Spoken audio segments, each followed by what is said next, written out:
আসসালামু আলাইকুম। স্বাগতম প্রিয় লিসেনার্স, প্রতি সোমবার অনুষ্ঠিত Afnan the horror world YouTube চ্যানেলের নিয়মিত আয়োজন অমীমাংসিত রহস্যের আজকের এপিসোডে। আশা করি সবাই ভালো আছেন, সুস্থ আছেন। রহস্যময় এই পৃথিবীর আনাচে কানাচে ছড়িয়ে ছিটিয়ে রয়েছে অনেক অনেক রহস্যাবৃত স্থান ও ঘটনা, যার অধিকাংশই বৈজ্ঞানিকভাবে ব্যাখ্যা করা সত্যিই অনেক কঠিন, এমনকি ক্ষেত্রবিশেষে অসম্ভবও বটে। সেগুলোকেই আমরা নাম দিয়েছি অমীমাংসিত রহস্য। এই এপিসোডগুলোতে আমরা দেশ ও দেশের বাইরের বিভিন্ন রহস্যময় স্থান ও ঘটনা নিয়ে আলোচনা করি। তার জন্য অবশ্য আমরা সাহায্য নেই বিভিন্ন বই এবং ইন্টারনেট ভিত্তিক তথ্য উপাত্ত। আমাদের এই চ্যানেলে এখনও যারা সাবস্ক্রাইব করেননি তারা দ্রুত সাবস্ক্রাইব করে ফেলুন প্লিজ। আমাদের ফেসবুক পেজ এবং গ্রুপ রয়েছে আফনান দ্য হরর ওয়ার্ল্ড নামে, যার লিঙ্ক ভিডিও ডিসক্রিপশনে দেয়া রয়েছে। আমাদের ইউটিউব চ্যানেল, ফেসবুক পেজ এবং গ্রুপের মাধ্যমে আপনারা আপনাদের মূল্যবান মতামত জানাতে পারেন। আপনারা লাইক, কমেন্ট ও শেয়ার করে আমাদের অগ্রযাত্রাকে এগিয়ে নিতে সহযোগিতা করুন। আপনাদের মূল্যবান মতামত কমেন্ট বক্সে বা পোস্ট করে এমনকি ইমেলের মাধ্যমে আমাদেরকে জানাতে পারেন। আমাদের ইমেল অ্যাড্রেস afnandahorrorworld@gmail.com। ইমেল অ্যাড্রেসের ঠিকানা ভিডিও ডিসক্রিপশনে আমরা দিয়ে দিয়েছি। চলুন কথা না বাড়িয়ে চলে যাই আমাদের আজকের আলোচনা। প্রিয় লিসেনার্স, গত অমীমাংসিত রহস্য এপিসোডে আমরা নেপালের সুন্দ্রিজাল নদী নিয়ে আলোচনা করেছিলাম। আজকের এপিসোডেও আমরা নেপালেরই আরও একটি জায়গা নিয়ে আলোচনা করব, তবে এটি কোনো নদী সংক্রান্ত বিষয় নয়, এটি একটি ভয়ানক রাস্তা সম্পর্কিত বিষয়। নেপালে বেশ কয়েকটি উল্লেখযোগ্য রাস্তা রয়েছে, তার মধ্যে একটি হচ্ছে নারায়ণ ঘাট রোড। এই রাস্তাটির এক পাশে জঙ্গল এবং অন্য পাশে গভীর পাহাড়ি খাদ রয়েছে। রাস্তাটিতে রাতের বেলায় নাকি কেউ হেঁটে বা সাইকেল চালিয়ে যায় না, কারণ ভয়ানক সমস্ত অশুভ শক্তি নাকি রাতের বেলা ওই রাস্তায় বিরাজমান থাকে। কেউ হেঁটে গেলে বা সাইকেল চালিয়ে গেলে তাকে আক্রমণ করে। রাস্তার পাশের জঙ্গলে মাঝে মধ্যেই মানুষের বীভৎস মৃতদেহ খুঁজে পাওয়া যায়। 2010 সাল থেকে 2024 সালের জুন মাস পর্যন্ত প্রায় 300-রও বেশি মানুষের মৃতদেহ নাকি খুঁজে পাওয়া গিয়েছে। স্থানীয় লোকজন এই মৃতদেহগুলো দেখার পর পুলিশকে খবর দেয়। পুলিশ এগুলো নিয়ে তদন্ত করলেও কোনো সুরাহা আজ পর্যন্ত করতে পারেনি। এই লাশগুলোর এমন বীভৎস অবস্থা কে করেছিল, কারা করেছিল, কোনো বিশেষ চক্র কে সাথে জড়িত? না, আজ পর্যন্ত এটির কোনো সুরাহা হয়নি। কেন হয়নি এটিও এক রহস্য।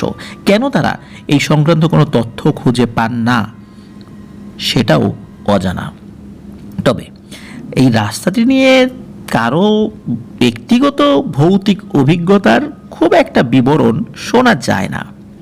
কারণ হচ্ছে এই রাস্তাটিতে গত প্রায় 50 বছর ধরে কেউ রাতের বেলা হাঁটেও না, এমনকি গাড়ি থেকে নামেও না, এবং গাড়ি নিয়ে সাধারণত কেউ গভীর রাতে ওই দিক দিয়ে যায়ও না। যদি কোনো কারণে এই রাস্তায় গাড়ি নষ্ট হয় তখন কেউ নাকি গাড়ি থেকে নামে না, গাড়িতে বসেই রাতটা পার করে দেয়। তবে একটা অদ্ভুত ঘটনা রয়েছে। ঘটনাটি খুব বেশি দিন আগের না, 2015 সালে নেপালের গোয়েন্দা বিভাগের একজন কর্মকর্তা উনি ধারণা করেন যে এই রাস্তাটিতে আসলে ভূত প্রেত সম্পর্কিত যে কথাগুলো মানুষ বলে থাকে এগুলো নিছক গুজব ছাড়া কিছুই নয়। ওনার ধারণা হচ্ছে বড় কোনো অপরাধী চক্র বা আন্তর্জাতিক কোনো একটা মাদকদ্রব্য চোরাচালানকারী সদস্য বা কোনো একটা গোষ্ঠী এই রাস্তাটি ব্যবহার করে একটা ত্রাসের রাজত্ব কায়েম করেছে, আর এই রাস্তাগুলো ভুতুড়ে বলে গুজবগুলো ছড়াচ্ছে। যেই তাদেরকে দেখে ফেলে বা তাদের প্রতিপক্ষকে হত্যা করে এখানে ফেলে রাখে, এবং হত্যার কৌশলগুলো অনেক বীভৎস হয়ে থাকে, যার কারণে মানুষজন এটা নিয়ে খুব আতঙ্কে থাকে। রাতের বেলা কেউ এদিক দিয়ে খুব একটা যায় না। এই কারণে তারা তাদের এই চোরাচালান সম্পর্কিত কর্মকাণ্ডগুলো খুব ভালোভাবে পরিচালনা করতে পারছে। তবে উনি এটি নিছক ধারণা করেছেন মাত্র, কিন্তু ওনার এই ধারণার সপক্ষে শুধু ধারণাগত ব্যাপার ছাড়া কোনো তথ্য প্রমাণ হাজির করতে পারেননি, এবং উনি প্রায় 1 বছর নিজের দল নিয়ে এই রাস্তার উপর তদন্ত চালান, কিছুই খুঁজে পান না, শুধু ধারণা করে এই তত্ত্বটা উনি উপস্থাপন করেন। তো ওনার এই তত্ত্বের উপর ভিত্তি করে অনেকেই এই বিষয় নিয়ে তারাও বিভিন্ন কর্মকাণ্ড পরিচালনা করেছিল, কিন্তু তাদের তথ্য উপাত্ত তার তত্ত্বের সাথে মেলে না। তারা কোনো কিছুই খুঁজে পান না, কোনো অপরাধীর কোনো সন্দেহজনক গতিবিধিও তাদের নজরে আনেননি। তার তত্ত্ব বা থিওরিটা ওই পর্যন্তই থেমে যায়, যার কারণে উনি বা ওনারাও তো পরবর্তীতে বিভিন্ন যারা এখানে তদন্ত করতে আসছিলেন ওনারা তেমন কিছুই খুঁজে না পাওয়ায় তারা এই বিষয়টি নিয়ে আর অনুসন্ধান করাই বন্ধ করে দেন। তবে একটা কথা হচ্ছে, স্থানীয় লোকজন এই বিষয়ে খুব একটা সহযোগিতা তাদেরকে করেননি। তারা বলেন এই বিষয়ে সহযোগিতা করলে তাদের উপর অভিশাপ নেমে আসবে। তবে এই যে তদন্তকারী একজন কর্মকর্তা গোয়েন্দা বিভাগের, ওনার একটা ভয়ানক পরিণতি হয়েছিল, যার ফলশ্রুতিতে এই বিষয়টি মানুষের মধ্যে আরও রহস্যের দানা বাঁধায়। সেটা হচ্ছে 2017 সালে ওই কর্মকর্তা নিজের পুরো পরিবার মানে স্ত্রী তার 2 সন্তান নিয়ে এই রাস্তা দিয়ে রাতের বেলা গাড়ি চালাইয়া যাওয়ার সময় মারাত্মক এক সড়ক দুর্ঘটনায় পতিত হন এবং সকলেই মারা যান। পুলিশের মতে এটা শুধুই একটা দুর্ঘটনা, কিন্তু আশেপাশে যে গ্রামগুলো রয়েছে সেই গ্রামের মানুষদের মতে এটা ওই রাস্তার অশুভ শক্তিদের কাজ। ওই অশুভ শক্তিদেরকে ওই অফিসার বিরক্ত করেছিল, যার ফলশ্রুতিতে তারা প্রতিশোধ নিয়েছে। বছরের পর বছর, যুগের পর যুগ ধরে এই রাস্তাটি মানুষের মনের মধ্যে এক আতঙ্ক সৃষ্টি করে রেখেছে। আসলেই কি রহস্য এই রাস্তার? এটা কি আর জানা যাবে না কখনো? কে বিড়ালের গলায় ঘণ্টা বাঁধবে? কার এত সাহস? ওই সাহসী গোয়েন্দা কর্মকর্তা সপরিবারে মারা যাওয়ার পর কেউ আসলে এটা নিয়ে মাথা ঘামায় না। কারণ হচ্ছে তাদের কাছে ওখানে চোরাচালানকারীদের কোনো তথ্য উপাত্তই নেই। তাহলে কেন মাথা ঘামাবে? কেনই সময় নষ্ট করবে? আর সময় নষ্ট করতে গিয়ে কেনই বা অশুভ শক্তিদের রোষানলে পড়বে, তাই না? এই কারণেই হয়তো এটা নিয়ে খুব বেশি তারা মাথা ঘামায় না।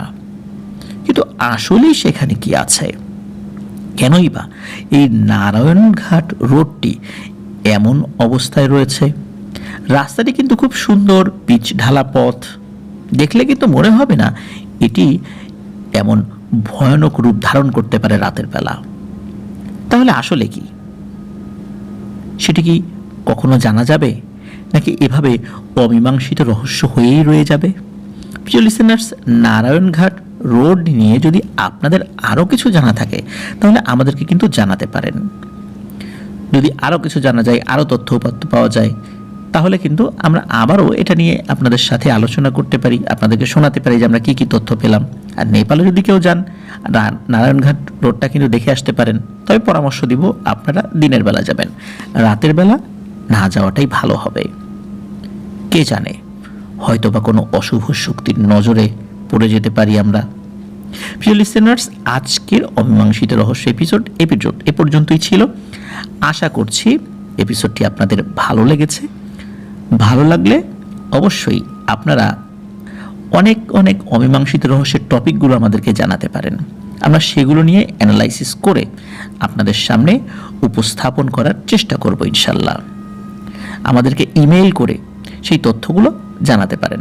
আপনারা অনেকেই জানাচ্ছেন এবং আমরা চেষ্টা করছি সেগুলো নিয়ে পর্যায়ক্রমে বিভিন্ন তথ্য উপাত্তগুলো সংগ্রহ করে আপনাদের সামনে উপস্থিত করার জন্য।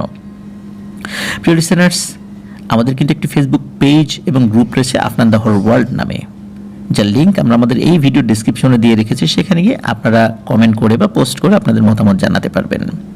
আর আমাদের এই ভিডিওর লিঙ্কটাও শেয়ার করে দিতে পারবেন, আর লাইক বাটনটাও প্রেস করে দেওয়ার অনুরোধ রইল।